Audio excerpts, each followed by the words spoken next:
Public के रूप में ये गांव वाले बड़े ज्ञानवान हैं, राम नाम सत्य है, राम नाम सत्य है। महात्मा जी ने सुना, बेचारे पास आ गए, हरिजन से हरिजन मिले, अच्छा लगा जहाँ भगवान की चर्चा हो रही, तो उन्होंने देखा सब लोग एक सुर में राम नाम सत्य। और जो जोश होता है साहब, मैंने आपसे कहा ना 3 प्रकार के वैराग्य होते हैं, एक शमशान वैराग्य, मरकट वैराग्य, असली वैराग्य। तो शमशान वाला वैराग्य बड़ा देखने वाला होता है, लोग क्या क्या बातें करते हैं। अब तो यहाँ तो खैर वो प्रक्रिया नहीं, तो पहले से नोट्स बना के ले जाते हैं, क्या बोलना है फला आदमी के बारे में, तो उसका बैकग्राउंड क्या था, थोड़ा जानकारी भी कर लेते, भाई क्या करते थे, पूरा नाम क्या है, लास्ट नेम क्या है, उम्र कितनी थी, जिससे बोले तो गड़बड़ ना हो जाए। तो हम लोग कितना तैयारी करते हैं एक।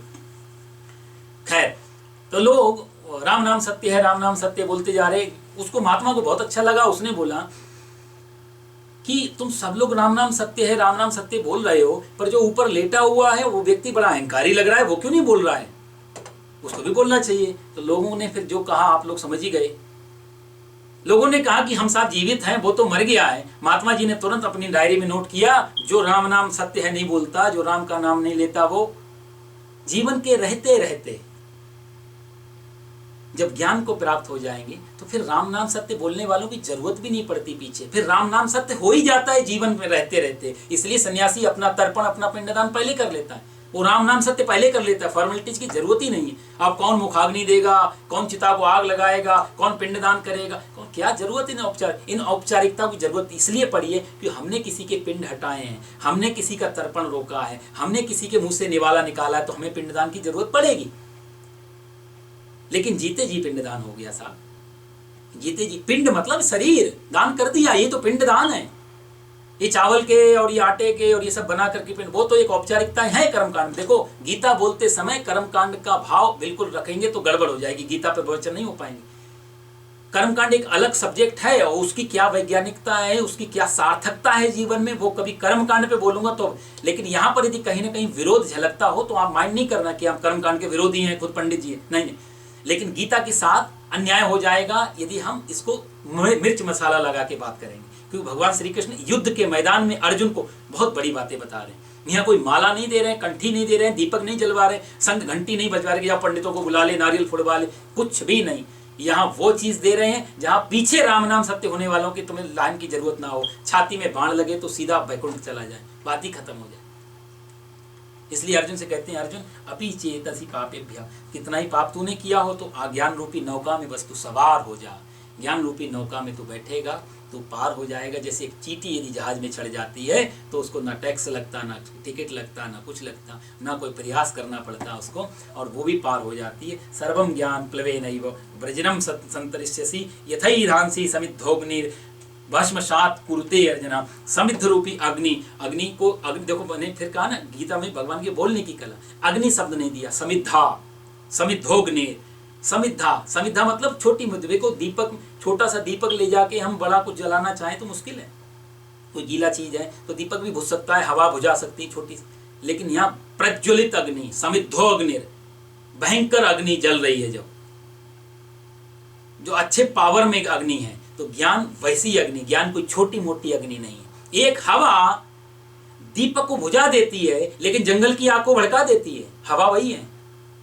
तो छोटी मोटी जो नॉलेज के दीपक की अग्नि है वो काम की नहीं है। भगवान कहते हैं समिद्धोग्नि, ज्ञान की अग्नि कोई दीपक वाली अग्नि नहीं है, टॉर्च वाली रोशनी नहीं है, ये सूर्य का प्रकाश है। दिन निकल आता है तो बताना नहीं पड़ता कि दिन निकल आया है। आप हजारों दीपक जला लो, चिड़िया फिर भी नहीं उठेंगी, चिड़ियों को मालूम है अभी रात है, लेकिन सूरज की पहली किरण फूट भी नहीं पाती। 5 बजे ब्रह्म मुहूर्त में चिड़ियों को पता लग जाता है सन बप्पा आने वाले हैं।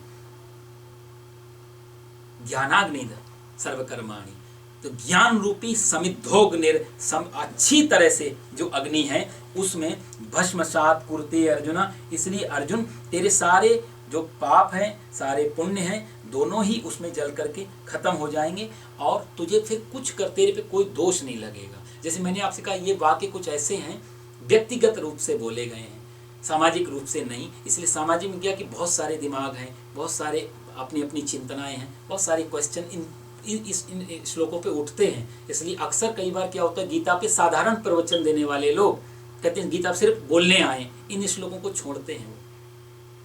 छोड़ना पड़ता है क्योंकि बाहर पढ़े लिखे लोग, जिनको हम सभ्य बोलते हैं, बहुत ज़्यादा पढ़े लिखे, तो वो कुछ तुरंत नीति शास्त्री, मोरल लोग, ऐसे लोग गीता मोरल नहीं है, गीता एमोरल है, नीति नहीं, अति नैतिक है, नीति से पार है। नीति क्या? नीति मतलब कानून, कि आप भाई इधर चलो, इधर नहीं चलोगे तो सजा मिलेगी, ऐसे ऐसे व्यवहार करो, ऐसे वाणी बोलो, इस तरीके से नहीं बोल सकते, ऐसे नहीं चल सकते, ऐसे नहीं, ये तो नीति है, ये तो कानून है। गीता नीति की बात ही नहीं करती, गीता अति नैतिक की बात करती है। अब मॉरल हो जाए इंसान, बिल्कुल नीति से भी पार चला जाए। इसलिए इन प्रश्नों को नीति शास्त्री पढ़ेगा तो वो तुरंत मना कर देगा कि कृष्ण गलत बोल रहे हैं। नीति शास्त्री की समझ में ये श्लोक कभी नहीं आ पाए। इतने पाप करने के बाद भी और तेरे को कुछ नहीं फल मिलेगा, यहाँ पर तो कुछ भी कर ले तो तुरंत सजा मिलेगी, पकड़ा गया। भाई चोर तब तक चोर है जब तक पकड़ा नहीं, तब साहूकार जब तक पकड़ा नहीं गया, एक बार पकड़ा गया तो चोर। रॉकचाइल्ड अमेरिका का बहुत बड़ा अरबपति हुआ, उसने एक ही बात कही थी, किसी भी तरीके से आप सफल हो जाओ। आप सफल यदि हो गए तो पीछे दुनिया सारी बातों को भुला देती है। यदि आप असफल हो गए तो आपकी छोटी छोटी बातों को निकाला जाएगा, इस कारण से असफल हुए, ये वजह। इसलिए दुनिया के खेल में सफल हो जाओ, कितने कंधों के आपको पैर रखने पड़े, कितने लोगों के ऊपर चढ़ना पड़े, सिर्फ सफलता को फोकस करना, पीछे कोई कहानी नहीं, सिर्फ सफलता की कहानी सुनाई जाएगी लोगों को। और होता भी यही है, सफल व्यक्ति के पीछे बाकी सारी नेगेटिव बातें खत्म कर दी जाती, सिर्फ सफलता याद रखी जाती। लेकिन गीता यहाँ की सफलता की बात ही नहीं करती। यहाँ तो कितना ही सफल व्यक्ति अंतिम में असफल होता ही है, कहीं ना कहीं जीवन से तो असफल हो ही जाएगा। कितना ही बड़े बड़े से बड़े पद पे बैठे, एक दिन तो उतरना ही पड़ता है। भगवान कहते हैं इसलिए अर्जुन, तू पाप और पुण्य दोनों का चीज छोड़, ज्ञान रूपी अग्नि की व्यवस्था कर। वो तुझे व्यवस्था कैसे होगी? वो तुझे ज्ञानिनस तत्वदर्शिना, उन तत्वदर्शियों के पास तू जा और उनसे जा करके तो पूछ, तो ये तेरा अज्ञान रूपी जो अंधेरा है वो ज्ञान रूपी अग्नि में जल जाएगा। क्योंकि भक्ति की या कर्मों की भगवान पहले दूसरे अध्याय में भी बात कर चुके हैं। देखो, पाप हो चाहे पुण्य हो, कर्म आधार होता है। भगवान आधार को ही गिरा देना चाहते हैं, वेश ही गिरा देना चाहते हैं। पुण्य भी कर्म के आधार पे खड़ा होता है, अधर्म भी और पाप भी कर्म के आधार पे। किसी को गला काटना हो तो भी कुछ ना कुछ कर्म करना पड़ेगा। मन और कर्म कई प्रकार से होते हैं, मन, मनसा, वाचा, कर्मणा। शरीर से कर्म होते हैं, मन से कर्म होते हैं, वाणी से कर्म। किसी को गाली दी, ये भी तो कर्म है। आज हमने आपको अपशब्द बोल के आपका दिल दुखाया, कल को वो गाली कहीं ना कहीं से लौट करके वापस आएगी। भाई बॉल इधर से मारी, जितनी तेजी से मारी उतनी तेजी से वापस आएगी। ये हर चीज, हमारा पूरा ये एग्जिस्टेंस, पूरा अस्तित्व हमारी चीजों को हमें वापस कर देता है। ज्ञानी के पास सिर्फ इतना ही होता है कि ज्ञानी के पास कोई चीज निकल के किसी से टकराती नहीं है, सिर्फ अनंत में खो जाती है। इसलिए वापस आने का रास्ता नहीं रहता। हम लोगों के पास हर चीज वापस आती है और बहुत ज्यादा संख्या में वापस आती है। जो एक उदाहरण मैं और दूं, फिर हम अगले श्लोक को ले, टाइम कम है। जैसे एक बीज होता है, धान, मैंने आपसे पहले भी उदाहरण दिया। धान को जमीन में डालो, जमीन में अच्छी मिट्टी, अच्छा पानी, अच्छा प्रकृति, वो धान एक पेड़ के रूप में जन्म लेगा और हजारों धान बना देगा। फिर हजारों धानों को डालो, लाखों धान बनेंगे। एक छोटा सा बीज कई संभावनाओं को लेके पैदा हो जाता है, अनेक वृक्षों को, अनेक अनंत एक संभावना चलती है। एक बीज लाखों साल तक चल सकता है। लेकिन उस धान के ऊपर का छिलका निकाल दो, उस बीज के ऊपर का छिलका निकाल दो, फिर उसको जमीन में डालो, बीज भी खत्म हो जाएगा, पीछे निशान भी नहीं छूटेगा, कोई पौधा भी नहीं बनेगा। ज्ञानी का कर्म का छिलका निकाल देता है ज्ञान से। फिर उससे या तो कह लो अशुभ होता ही नहीं है, या जो होता है वो फिर शुभ ही शुभ माना जाता है। तो वो शंकराचार्य जो कहते हैं ना, अहो अहम नमो मह्यम, मैं अपने आप को इसलिए प्रणाम करता हूं कि मुझे लगता है मेरे अतिरिक्त कुछ है ही नहीं। अहो अहम नमो मयि, अब मैं अपने आप को प्रणाम, कहां ढूंढूं परमात्मा, कहां जाऊं मैं, सब मेरा ही विस्तार है। तो जब अपने आप की ये जानकारी मिल जाती है तो फिर यहीं से ज्ञान की प्राप्ति होती है। और सही में ज्ञान बाहर से नहीं, अंदर से ही निकलता है। एक दृष्टांत मेरे को याद आता है, रविन्द्रनाथ जी ने गीतांजलि लिखी, आप सब लोग जानते हैं, नोबेल मिला उनको। गीतांजलि पे नोबेल नहीं मिला था, उस समय की बात है। एक बार रविन्द्रनाथ जी ये अपनी गीतांजलि की पंक्तियां सुना रहे थे, तो सुनाते सुनाते एक लेखक था, उसका नाम था एंड्रूज। एंड्रूज ने कहा कि ये कुछ शब्द हैं, ये चुभते हैं, इनको हटाओ, इनकी जगह दूसरे शब्द डालो, ये मैच नहीं कर रहे हैं आपकी कविता के साथ में। रविन्द्रनाथ जी को अच्छा लगा कि शायद ठीक ही कह रहे हैं, उसने वो शब्द बदल दिए। और बदल देने के बाद वो कविता जब दोबारा सुनाई गई लंदन में जाकर के, तो वहां पर एक नया बहुत अच्छा विद्वान व्यक्ति था, उसका नाम था ईश। उसने खड़े होकर के कहा कि गीतांजलि बहुत अच्छी है आपकी कविता, लेकिन कहीं कहीं पर ऐसा लगता है कि कुछ शब्द ऐसे हैं जहां छेड़खानी की गई है, कहीं कहीं पे मैच नहीं हो रहा है, वो धारा टूट रही है। ऐसा लगता है कि पानी बहता जा रहा है, बहता जा रहा है, रास्ते में कोई कंकड़ या कोई बड़ा पत्थर आ गया तो टकरा रहा है पानी, बबल्स बन रहे हैं, घुमराव बन रहा है, कहीं पर कोई अटकन हो रही। तो हाँ, उनको बड़ा आश्चर्य, उन्होंने बोला बात तो तुम्हारी ठीक है, लेकिन कहाँ पे? तो उसने बताया यहाँ, 2 4 5 6 शब्द बदले थे, 2 3 उसने सटीक पकड़ लिए, कहा यहाँ पे मुझे लगता है कि आपने चेंज किए। रविन्द्रनाथ जी बिल्कुल ठीक है, लेकिन तुम्हें पता कैसे चला? ईश ने कहा कि जब तक तुम अपने शब्दों तो गा रहे थे ना, लगता था तुम और कविता एक ही हो गए हैं, तुम्हारे में और कविता में कुछ अंतर नहीं बचा है, नृत्य और नर्तक दोनों एक हो जाते हैं। लेकिन जब दूसरे की बात आई तो लगता है कोई शौक, कोई झटका, कोई उछाल, कुछ। इससे मुझे पता लगा हटाओ इन शब्दों को, होगा कचरा, होंगे मैच नहीं करते होंगे, लेकिन धारा में चल रहे हैं, इसलिए अपने शब्दों को डालो, भले उनमें कमी हो, भले उनमें वो भाव ना हो, भले वो कमजोर हो शब्द की दृष्टि से, लेकिन भाव की दृष्टि से तुम्हारे शब्द ही महत्वपूर्ण। तो ज्ञानी व्यक्ति इतना ऐसे सरल जीता है, फिर उससे जो निकलता है वही शुभ मान लिया जाए, जो निकलता है उसी का परिणाम फिर मोक्ष, वैकुंठ या आत्मज्ञान जिसके रूप में भी कहे। तो भगवान कहते हैं कि ये परिणाम होता है। हम एक श्लोक और ले लेंगे क्योंकि समय अभी तो है थोड़ा सा समय, 5-7 मिनट में हम आगे बढ़ेंगे। 38वां श्लोक भगवान कहते हैं, नहि ज्ञानेन सदृशं पवित्रमिह विद्यते तत्स्वयं योग संसिद्धा कालेनात्मनि विन्दति। ये भगवान इसी की चर्चा को थोड़ा लंबा करेंगे, तो हम इसमें आज अध्याय को ही पूरा कर लेते हैं। तो अब थोड़ा चर्चा बचेगी तो अगली बार में मैं आपको पूरा करूंगा। 39वां श्लोक है, श्रद्धावान लभते ज्ञानम तत्परा संयतेन्द्रियः ज्ञानम लब्ध्वा पराम शांति अचिरेणाधिगच्छति अज्ञश्चाश्रद्दधानश्च संशयात्मा विनश्यति नायं लोकोऽस्ति न परो न सुखं संशयात्मनः योग संन्यस्त कर्माणं ज्ञान संचिन्न संशयम् आत्मवन्तं च कर्माणि निबध्नन्ति धनंजय तस्मादज्ञान संभूतं हृत्सं ज्ञानासीनात्मनः छित्त्वैनं संशयं योग मातिष्ठोत्तिष्ठ भारत।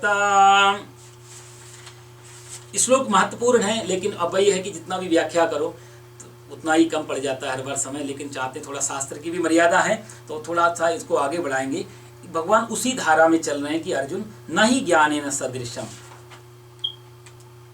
38वें श्लोक में कि अर्जुन यह ज्ञानेन सदृशम पवित्रम, इस ज्ञान के समान पवित्र करने वाला कोई दूसरा नहीं है, क्योंकि विद्यते नहीं है योग संसिद्धिया, जिसका योग भली बात सिद्ध हो गया है। योग संसिद्ध मतलब जो समत्व योग में, जो समता में आ गया है, वो व्यक्ति तत्कालेन स्वयं आत्मनि विन्दति, वो व्यक्ति अपने आप में ही अपने आप को पा लेता है, स्वयं को पा लेता है, अपने आप से ही अपने आप को पा लेता है। जिसने ये रिक्वायरमेंट पूरी कर ली है वो व्यक्ति स्वयं को जान लेता है। पहले तो मोह नष्ट होता है, बाकी चीजें चली जाती हैं, सब में देखने लगता है और स्वयं का भी उसको अनुभव होने लगता है।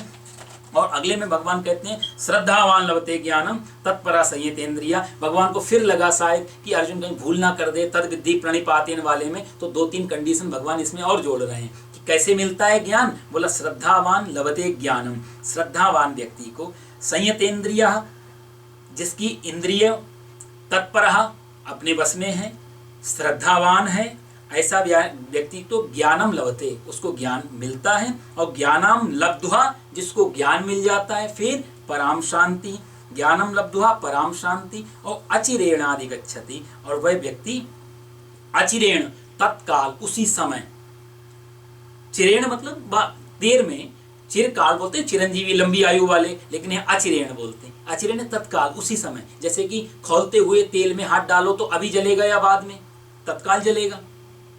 गरम गरम चीज में हाथ डाल दिया तत्काल, तो ऐसे ही ज्ञान का फल तत्काल है। अभी मैं जो थोड़ी देर पहले कह रहा था कि जो हम यहाँ कर्म करते हैं सकाम, यज्ञ है, पाठ पूजा स्तोत्र, जो भी मंत्र सकाम, उनका फल कभी है और कहीं है, कभी है और कहीं है। भाई यहाँ हमने दान दिया, उस दान का फल यही नहीं मिलेगा ना, एक तो अभी नहीं मिलेगा और एक फिर यहाँ नहीं मिलेगा जहां हम दे रहे हैं। तो कभी है और कहीं है, लेकिन ज्ञान का फल, ज्ञान का परिणाम अभी है और यही है। Here is now and now, here and now, तत्काल फल देने वाला सिर्फ ज्ञान है।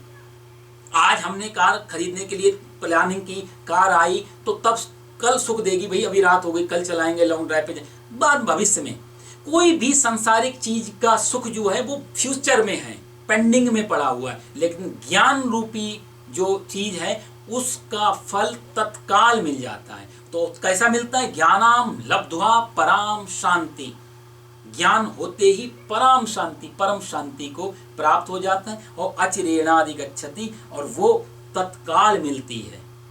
अचिरेण शब्द जो दे दिया भगवान ने, उससे बहुत अच्छा ये है कि भगवान कहते हैं इसको फिर खोजने नहीं है कि कब मिलेगा, कैसे आएगा, हमने बहुत कुछ किया हुआ, अच्छा नहीं, अचिरेणादि गच्छति, तुरंत उसको शांति मिल जाती है। इसी लाइन भगवान आगे कहते हैं अज्ञश्चा श्रद्धानश्च। अच्छा कहते हैं अर्जुन से, अर्जुन तेरे पास श्रद्धा भी नहीं है, तेरे पास ये सब भी नहीं है, तो क्या क्या है? बोला अज्ञान भी है, अज्ञस अज्ञान है, अश्रद्धा श्रद्धा भी नहीं है, और संशयात्मा मन में डाउट है, संशय है बहुत ज्यादा। तो क्या होगा?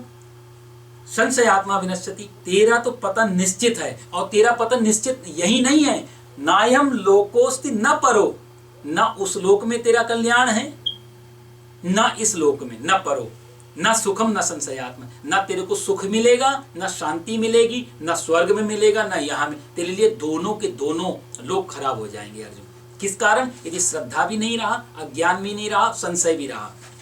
चर्चा करेंगे हम इस पे, लेकिन मोटे मोटे तौर से भगवान जो कहना चाहते हैं वो मैं समझा रहा हूँ। अगले श्लोक में भगवान कहते हैं, हे इसलिए हे धनंजय, योग रूपी समता को कर्मणाम योग संन्यस्ता, योग रूपी जो समत्व भाव है, जिसके बारे में भगवान पहले भी कह चुके हैं, योगा कर्मसु कौशलम समत्वम योग उच्यते, बहुत सारे मार्गों से भगवान ने बात की है। उसी योग रूपी समता को तू प्राप्त हो जा। इससे तेरे जितने भी कर्म, जिस कर्मों से तू संसार से जुड़ा हुआ है, भाई हम संसार से कर्मों से तो जुड़े हैं, कर्म खत्म हमारा संसार खत्म, तो कर्म रूपी जो हम संसार से जुड़े हैं वो बीच में डोर कट जाएगी उससे। और उससे क्या होगा? विवेक ज्ञान के द्वारा ज्ञान संचिन्न संशयम, तेरे संपूर्ण संशय का नाश हो जाएगा, और तू आत्मवंतम, तू अपने आप को प्राप्त करेगा, और तुझे कोई भी कर्म फिर बांध नहीं पाएगा। इसलिए अर्जुन, भरतवंशी अर्जुन, तस्माद् अज्ञान संभूतम, इसलिए तू हृदय में स्थित इस अज्ञान से उत्पन्न हुए संशयम, संशय को ज्ञानाशिना, ज्ञान रूपी तलवार से काट दे, और छित्वा मतलब छेदन कर दे उसका, योगम आतिष्ठ उत्तिष्ठ, इसलिए अपने योग में स्थित उठ भरतवंशी, उठ खड़ा हो और युद्ध कर। ये भगवान ने चौथा अध्याय समाप्त किया। इसमें 2 मिनट छोटी सी चर्चा, फिर हम अगले दिन भी थोड़ा सा कुछ पकड़ेंगे। 2-4 चीजें बहुत काम की हैं, बाकी भगवान उसी चीज को आगे बढ़ाते हुए कहते हैं। भगवान कहते हैं अर्जुन, पहले तो ज्ञान के से भगवान कहते हैं कोई भी श्रेष्ठ नहीं है। दूसरे श्लोक में भगवान कहते हैं ज्ञान से ज्यादा पवित्र कुछ नहीं है। तीसरा भगवान कहते हैं ज्ञान को प्राप्त हुआ व्यक्ति, ज्ञानाम लब्ध्वा पराम शांति, शांति तभी मिलेगी जब हम आत्मज्ञान में बैठ जाएंगे। जब तक हम दूसरे ज्ञान में हैं तब तक हमें अशांति रहेगी, क्योंकि एक बाहर का ज्ञान कभी पूरा नहीं हो सकता, बाहर का हम सब कुछ कभी नहीं जान सकते। 100 साल पहले वैज्ञानिक कहते थे हम ब्रह्मांड में बहुत कुछ जान लेंगे, आज का वैज्ञानिक कहता है हमने जो भी जाना अननोन का आधा % भी नहीं है, तो हम बाहर कभी पूरे ज्ञान को प्राप्त नहीं हो सकते। इसलिए हमारे मनीषियों ने, शास्त्रों ने कहा एक ही ज्ञान है, वो है आत्मज्ञान। जिसने आत्मज्ञान कर लिया उसने सब कुछ जान लिया। भाई चावल की कटोरे में एक चावल उठा के देखा जाता है पका या नहीं पका, सबकी जानकारी मिल जाती। आत्मज्ञान जब होता है पूरे ब्रह्मांड को जान लिया जाता है। आत्मज्ञान जब तक नहीं हुआ बाहर हम अज्ञानी बने रहते हैं। इसलिए भगवान तीसरी बात कहते हैं कि आत्मज्ञान को जो पा लेता है उसको परम शांति। तो 3 चीजें भगवान ने इन 4 श्लोकों में बहुत अच्छी तरीके से बताई हैं कि ज्ञान से पवित्र कुछ नहीं। अपवित्रता क्या है? अपवित्रता क्यों भगवान इसको इतना जोर दे? इम्प्योरिटी क्या है? क्यों हम अपवित्रता से जुड़े हुए हैं? तो वही कारण है, वही अपवित्रता एक ही कारण है, वो है हमारी कामना, हमारी वासना। जितनी कामना गहरी होगी उतने ज्यादा हम अपवित्र हो जाएंगे, क्योंकि कामना को पूरा करने के लिए हमें दौड़ना पड़ेगा, जीवन रूपी अमूल्य धन उसको देना पड़ेगा।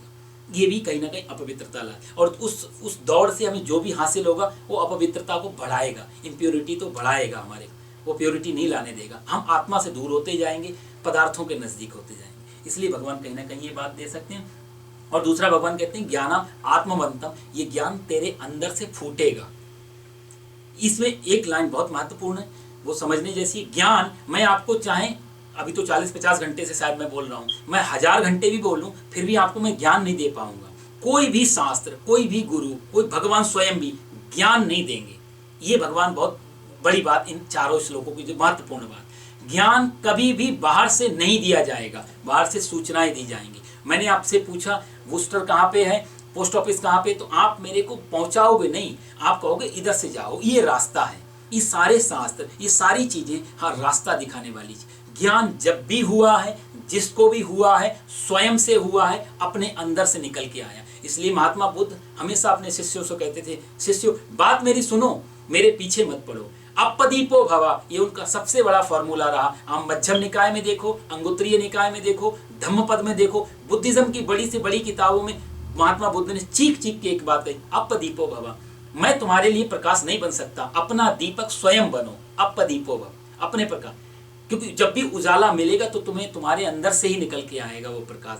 अंधेरा अंदर है, बाहर की टॉर्च क्या काम कर लेगी, शब्द बाहर है, दूसरा बाहर है, गुरु भी बाहर है, अज्ञान अंदर है, अंदर के अज्ञान को बाहर का गुरु कैसे का वो रास्ता बता पाएगा। इसलिए भगवान कहते हैं ना ही ज्ञानेन सदृश, ज्ञान से बड़ा ना तो पवित्र करने वाला, न शांति देने वाला, इससे बड़ा कोई दूसरी चीज नहीं है। और आत्मवंतम अर्जुन, ये आत्मज्ञान तुझे अंदर से निकलेगा यदि तू तद विद्धि प्रणिपातेन, वो शर्त स्वीकार कर लेगा एक।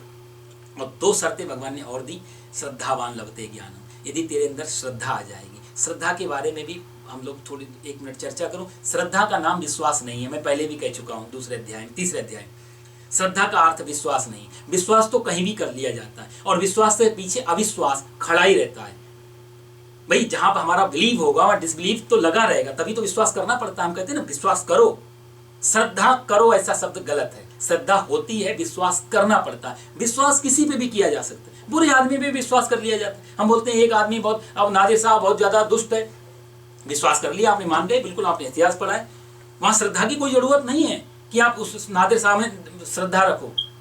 नादिर ने एक बार कहा अपने किसी, उसको लगा भारत में ज्योतिषी हैं बड़े बड़े, किसी ज्योतिषी से पूछा मैं 10 घंटे तक सोता हूँ, तुम्हारे शास्त्रों में लिखा है कि ब्रह्म मुहूर्त में उठना चाहिए, तो क्या सही है, मैं गलत पाप तो नहीं कर रहा हूँ? तो ज्योतिषी ने देखा तो हिम्मत वाला आदमी रहा होगा बेचारा, उसने बोला नादिर से कि नहीं नहीं आप बिल्कुल ठीक करते हैं, आप 10 घंटे क्या आप 14 घंटे भी सोएंगे तो भी बढ़िया है, कोई दोष नहीं है। क्योंकि नादिर जैसा आदमी जितना जगेगा उतना उत्पाद मचाएगा, नादिर जैसा आदमी जितना जगेगा उतना समाज में खलबली मचेगी, जितना सोता रहे उतना ही अच्छा है। कहने का अर्थ है कि इन सब चीजों में विश्वास दुष्ट को भी हो जाता है, नादिर को भी विश्वास है, ज्योतिष शायद सही हो सकती, लेकिन श्रद्धा शब्द जो है विश्वास और अविश्वास दोनों से परे निकलता है। श्रद्धा जब आती है सर झुकने लगता है, श्रद्धा जब आती है सरलता आने लगती है, श्रद्धा में कोई डाउट नहीं। संशयात्मा विनश्यति, जहाँ श्रद्धा संशय होगा वहाँ विश्वास अविश्वास साथ साथ चलेंगे। भाई आपने एक डाउट क्लियर किया, बताया मेरे को ये संदेह है, मैंने कुछ बताया, आपने भरोसा कर लिया, फिर भी पीछे मन में रहेगा शायद इनसे भी आगे पूछ सकते हैं, तो आप आगे पूछ। श्रद्धावान व्यक्ति फिर ऑप्शन नहीं खोजेगा कि आपके अलावा दूसरा। यहाँ कृष्ण अर्जुन की बात को, कृष्ण की बात को अर्जुन कंफर्म करने के लिए युधिष्ठिर के पास नहीं जाता है, गुरु द्रोणाचार्य से नहीं पूछता है, पितामह भीष्म से नहीं पूछता है, वो नहीं कहता कि तो ये कृष्ण ने जो अभी भी कहा है सही है या नहीं कही। श्रद्धा अंदर विश्वास अविश्वास दोनों को गिरा देती है। इसलिए भगवान से आगे आने वाले अध्याय में 18वें अध्याय में अर्जुन क्या कहेगा, नष्टो मोह स्मृतिर्लब्धा, प्रभु आपकी कृपा से अब मेरा मोह नष्ट हुआ और मेरे को ज्ञान अंदर स्मृतिर्लब्ध हुआ, मेरे को अंदर से ज्ञान हो गया। अंदर से तो ज्ञान जब भी आता है तो वो अंदर से आता है, अज्ञान हमेशा बाहर से दिया जाता है, अज्ञान बाहर से होता है। जैसे एक आदमी जंगल में जा रहा है, रास्ते में एक बड़ा सा सांप पड़ा है, डर गए बुरी तरीके से, तो आता है कि अरे इतना मोटा सांप कहीं काट पाट ना ले, खड़े रहे थोड़ी देर, मन में डाउट है, तो एक मन कह रहा है कि सांप है या रस्सी है, बहुत देर तक खड़े रहे, सामने से एक आदमी और आ रहा है, उस आदमी ने देखा आदमी बहुत घबरा रहा है, बीपी हाई है बेचारे को, बहुत परेशान है। उस आदमी बोला क्या हुआ? बोला जिस रास्ते तुम्हारे उधर सांप पड़ा है। उसने बोला सांप नहीं था, वो तो रस्सी थी सांप। उस आदमी ने आप सांप को रस्सी नहीं बना दिया, उसने रस्सी को रस्सी भी नहीं बना दिया, उसने कुछ नहीं किया, अज्ञान का जो था वो भ्रम तोड़ दिया, वो बात खत्म कर, जो विश्वास किए बैठे थे। इसलिए वेदांत में ये रज्जो सर्पा करके उदाहरण बहुत बार दिया गया है, रस्सी को सांप समझ लेना, इस दुनिया को सत्य मान के चलते हैं। इसलिए यहाँ विश्वास अविश्वास एक साथ चलते हैं, कभी कोई अपना साथ दे जाए तो भरोसा हो जाता है, धोखा दे जाए तो अविश्वास हो जाता है। श्रद्धा शब्द सिवाय परमात्मा के किसी के साथ जुड़ी नहीं सकती, परमात्मा से श्रद्धा जुड़ गई पूरे संसार में श्रद्धा पैदा हो जाती। इसलिए श्रद्धावान लभते ज्ञानम, ये श्लोक बहुत ही महत्वपूर्ण था। तो इसकी चर्चा फिर हम आगे भी करेंगे, समय की मर्यादा काफ़ी आगे निकल गए हम लोग, इसलिए तो जो थोड़ी मोटी किसी का कोई प्रश्न रहा हो यहाँ तक तो आप बताना। अगले संडे से हम लोग 5वें अध्याय में प्रवेश करेंगे। भगवान की कृपा से ये निर्बाध रूप से ये ज्ञान यज्ञ चलता रहे, आप सब लोगों की सहायता से, शुभकामनाओं से। ओम पूर्णमदः पूर्णमिदं पूर्णात् पूर्णमुदच्यते पूर्णस्य पूर्णमादाय पूर्णमेवावशिष्यते। सर्वे भवन्तु सुखिनः, सर्वे सन्तु निरामयाः, सर्वे भद्राणि पश्यन्ति, माँ कश्चित् दुख भाग भवेत्। ओम शांति शांति सुशांतिर्भवतु। बोलो सर्वेश्वर भगवान की जय।